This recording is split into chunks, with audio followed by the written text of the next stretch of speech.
जय हिंद। स्वागत है आप सभी का। तो देखिए, जो आपके बीआरओ ग्रुप में मैसन और नर्सिंग असिस्टेंट की भर्ती है, जिसका एग्ज़ाम आपका कंडक्ट होने वाला है, इसके एडमिट कार्ड, इसकी एग्ज़ाम डेट, सब कुछ आपके पहले से ही आउट हो चुके हैं। तो अब यहाँ पर क्योंकि आपके एग्ज़ाम में मात्र एक हफ्ते के आसपास का टाइम है, तो इस लास्ट के दिनों में आपको कैसे क्या पढ़ना है, कौन सी चीज़ अब आपके सिलेक्शन में काम आने वाली है, यहाँ पर एग्ज़ाम में आपको थ्योरी पढ़नी है या फिर एमसीक्यू, कौन सी चीज़ें आपको एग्ज़ाम में ज़्यादा मदद करने वाली है, एग्ज़ाम आपका कैसे आने वाला है, इन सब के बारे में जितने भी आपके डाउट हैं, सारी बातें चलिएगा डिस्कस करते हैं। सबसे पहले मैं आपको जो वैकेंसी का डाटा है वो बताना चाहूँगा, और ये डाटा आपके लिए क्यों इम्पोर्टेंट है वो भी सुन लीजिएगा। यहाँ पर मैसन की देखिए टोटल आपकी 147 वैकेंसी हैं, और नर्सिंग असिस्टेंट के टोटल यहाँ पर 155 वैकेंसी हैं। मैं आपको पूरे भरोसे के साथ ये चीज़ बोल रहा हूँ कि इस वैकेंसी में जितनी आपसे मेहनत हो सकती है, अपनी पूरी जी जान इस भर्ती में आप लोग लगा दीजिए, क्योंकि शायद ही आपको आने वाले समय में बीआरओ ग्रुप की कुछ ऐसी बड़ी भर्ती देखने को मिले। क्या पता वैकेंसी आपके आने वाले समय में कब आउट हो, उस टाइम आपका एडमिट कार्ड आए या फिर न आए, उस टाइम आपकी तैयारी कैसी हो, बिल्कुल भी हम कुछ भी नहीं बोल सकते। लेकिन मैं आपको पूरे भरोसे के साथ एक चीज़ और बोलता हूँ कि पूरे इंडिया में अगर कहीं पर सबसे कम कंपटीशन है तो वो आपका बीआरओ ग्रुप में। अगर कम कंपटीशन में आपको बिल्कुल एक रुतबे की एक जॉब अगर कहीं पर मिलती है तो वो आपको इसी बीआरओ ग्रुप में मिलती है। यहाँ पर जितनी आपसे तैयारी हो चुकी है उसको और कोशिश कीजिए कि इन लास्ट दिनों में आप लोग बेहतर बना सकें। अपने अंदर जो मोटिवेशन है वो बनाए रखिएगा, और क्या कुछ अब आपके एग्जाम के लिए इन लास्ट दिनों में फॉलो करना है, एक बार वो भी बिल्कुल ध्यान से सुन लीजिएगा। सबसे पहले हम बात करते हैं आपके मैसन की पोस्ट के बारे में। कुछ ऐसे कैंडिडेट हैं जिनको अब तक ये डाउट है कि हमें पढ़ना क्या है, तो आपको बता देते हैं कि आपको सब कुछ बीआरओ ग्रुप में जो भर्ती होती है वहाँ पर नहीं पढ़ना होता है, बल्कि कुछ आपके सिलेक्टेड टॉपिक होते हैं, बस उनको ही आपको कवर करना है, उन्हीं से आपका सिलेक्शन बिल्कुल फाइनल हो जाता है। अब जो मैसन की भर्ती है ना, उसमें आपके ये सब्जेक्ट आप लोग तैयार कर लीजिए, एक आपका ट्रेड का, दूसरा आपका जीके का, बस दो ही सब्जेक्ट आपको पढ़ने हैं। और यहाँ पर एक और मैं शानदार चीज़ जो आपको पहले मैं बार बार बोलता हूँ कि जीके को अगर आप छोड़ना चाहें तो छोड़ भी सकते हैं, लेकिन ये जो आपका ट्रेड का सिलेबस है ना, इसको अगर आपने 1% भी जो है इग्नोर किया तो उस तरीके से आप सिलेक्शन से बाहर चले जाओगे। देखिए, जो आपके मैसन के पोस्ट है इसमें जो टॉपिक आपको तैयार करने हैं वो सबसे पहले है questions on concrete and concrete mixing, उसके बाद है brick and stone masonry works, pier and arches, different type of floors, pointing, different type of cement mortar and its use, plastering, use of staging and centering.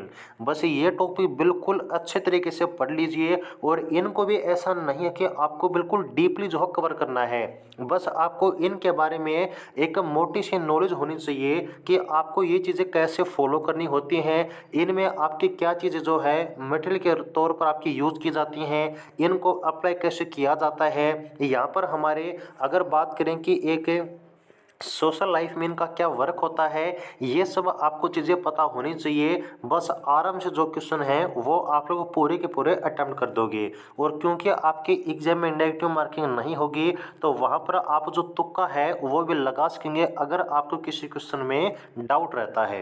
Okay, उसके बाद जो आपकी second post है वो है आपकी नर्सिंग असिस्टेंट की।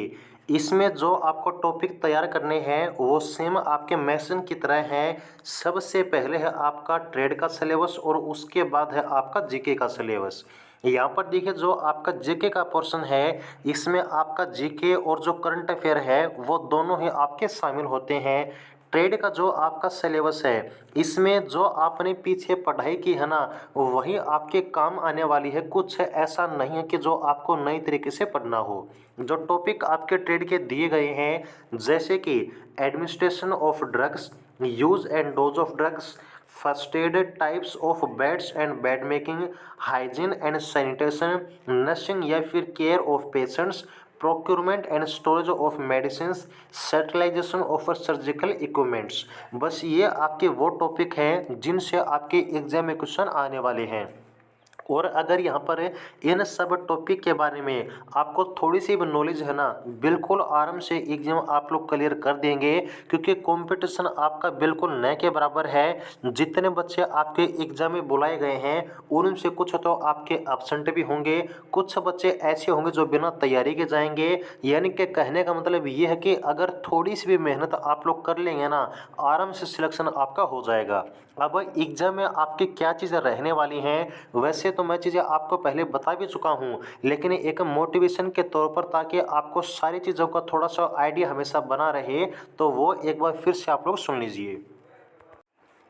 अब यहाँ पर देखिए, जो आपके एग्ज़ाम के बारे में आपके ऑफिशियल नोटिफिकेशन में चीज़ें दी गई हैं, ये बिल्कुल आप लोग ध्यान से पढ़ लीजिए। और मैं आपको एक चीज़ बताना चाहूँगा, चाहे आप इस चीज़ का आज स्क्रीनशॉट ले लीजिए, चाहे ये वीडियो मेरी आप लोग रिकॉर्ड कर लीजिए, कि जितने आपके मेसन की और नर्सिंग असिस्टेंट की वैकेंसी है ना, उतने बच्चे भी आपके इस भर्ती में फाइनल सिलेक्शन नहीं ले पाएंगे। अब आप सोचेंगे कि ये हम क्या बोल रहे हैं, ये हम बिल्कुल सही बोल रहे हैं। और ऐसा क्यों होगा, तो ऐसा होगा आपका मिनिमम पासिंग मार्क्स की वजह से। यहाँ पर अगर आपको पता हो UR, AWS, OBC इन सभी को 50% और SC ST को 40% है, इतने नंबर लाने आपको ज़रूरी हैं, तभी जो कट ऑफ आपकी बनती है उसमें आपको काउंट किया जाएगा। और कुछ बच्चे जो एग्ज़ाम देने जाते हैं उनमें से ज़्यादातर आपके ऐसे बच्चे होते हैं जो आपके इसी कट ऑफ को पार नहीं कर पाते, और उनका सिलेक्शन तो दूर, उनको पहले ही बाहर कर दिया जाता है। तो ये आपका सबसे बड़ा रीज़न है जिसकी वजह से कुछ बच्चे आपके बाहर हो जाते हैं। सेकंड चीज़, कुछ बच्चे जो आपके ट्रे टेस्ट है उसमें फेल हो जाते हैं, क्योंकि यहाँ पर कुछ बच्चों को नॉलेज तो होती है थ्योरेटिकल, लेकिन जब उनसे प्रैक्टिकल करवा के वो चीज़ें देखी जाती हैं तो वो उसमें फेल हो जाते हैं। और कुछ आपका एक आधा बच्चा मेडिकल में भी आउट हो जाता है। तो इस तरीके से मैं आपको ये पूरे विश्वास के साथ बोल सकता हूँ कि जितनी आपकी मेसन की और नर्सिंग असिस्टेंट की वैकेंसी हैं, ये वैकेंसी भी आपकी फिल नहीं हो पाएंगी, क्योंकि वैकेंसी बहुत ज़्यादा है, बच्चे बिल्कुल न के बराबर हैं। इसलिए मैं आपसे बार बार दबाव के दे के ये चीज़ बोल रहा हूँ कि थोड़ी सी मेहनत कर लीजिए, सिलेक्शन आपका आराम से हो जाएगा। अब एग्ज़ाम कैसे आएगा ये भी आपका डाउट बना हुआ है। तो एग्ज़ाम देखिए, मैंने आपको पहले बता दिया कि 99% चांस है कि आपका एग्ज़ाम में ऑब्जेक्टिव आए, यानी कि MCQ बेस्ड आए। लेकिन क्योंकि आपके नोटिफिकेशन में ये चीज़ दी गई है कि the questions will be of objective type और सब्जेक्टिव टाइप, और बोथ आपके सब्जेक्टिव एंड ऑब्जेक्टिव, यानी कि आपके एग्जाम में जो MCQ हैं वो भी आ सकते हैं, या फिर आपका पूरा पेपर ही सब्जेक्टिव हो सकता है, या फिर कुछ क्वेश्चन आपके सब्जेक्टिव और कुछ आपके ऑब्जेक्टिव हो सकते हैं। लेकिन जो मोस्टली चांस मैंने आपको बताए, जो अपडेट मिली है उसके अनुसार आपका एग्जाम MCQ बेस्ड ही होने वाला है। ओके, तो अब यहाँ से आपके लिए जो एक और डाउट बना था, जो कि काफ़ी बार आपके द्वारा पूछा गया था कि हम MCQ पढ़ें या फिर थ्योरी पढ़ें, तो मैंने बार बार बच्चों को ये चीज़ कही है कि आप MCQ फोकस मत कीजिए, आप थ्योरी पर फोकस कीजिए। क्योंकि देखिए, बाई चांस मान लीजिए किस्मत आपकी ज़्यादा खराब हो और आपका एग्ज़ाम आपका सब्जेक्टिव आ जाए, तो वहाँ पर क्या MCQ काम आएंगे? बिल्कुल भी नहीं आएंगे। वहाँ पर जो चीज़ आपको काम आएगी वो थ्योरी काम आएगी। अगर मान लीजिए एग्जाम आपका MCQ बेस्ड ही आता है, तो क्या आपको MCQ काम आएंगे? वहाँ पर भी थ्योरी ही काम आएगी, क्योंकि जितने भी आपके MCQ होते हैं वो थ्योरी से ही बनते हैं। और अगर MCQ आप लोग याद करते हैं, जो आपका पेपर है उसमें क्वेश्चन अगर आपका एग्जामिनर कुछ घुमा कर पूछ लेता है तो वहाँ पर आप उसको अटेम्प्ट नहीं कर पाओगे। लेकिन अगर थ्योरी बिल्कुल आपकी अच्छे से क्लियर है ना, तो चाहे एग्जामिनर कहीं से कोई भी क्वेश्चन पूछ रहे टॉपिक से, वो आप आराम से उसको क्लियर कर दोगे।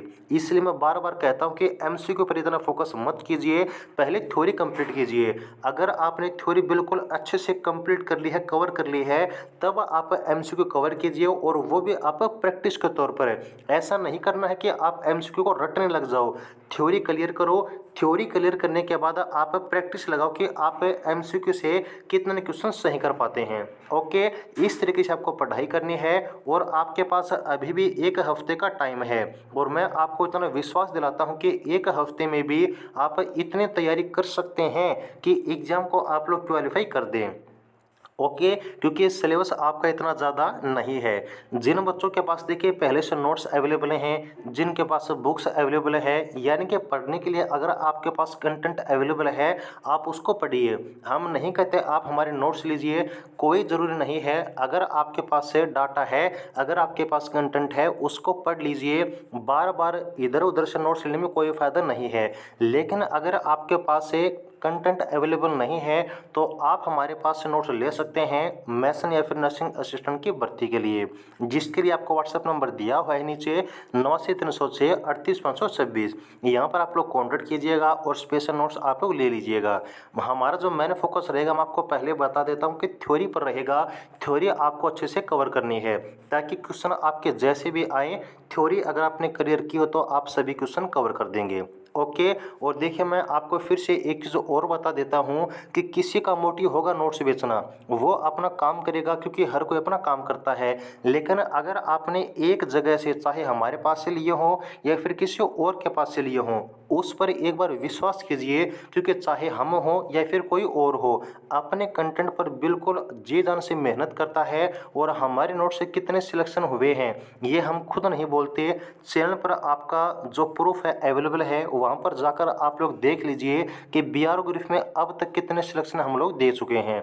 ठीक है, तो ये एक छोटी सी जानकारी है कि अभी भी मौका है, तैयारी कर लीजिए, आपका सिलेक्शन हो जाएगा।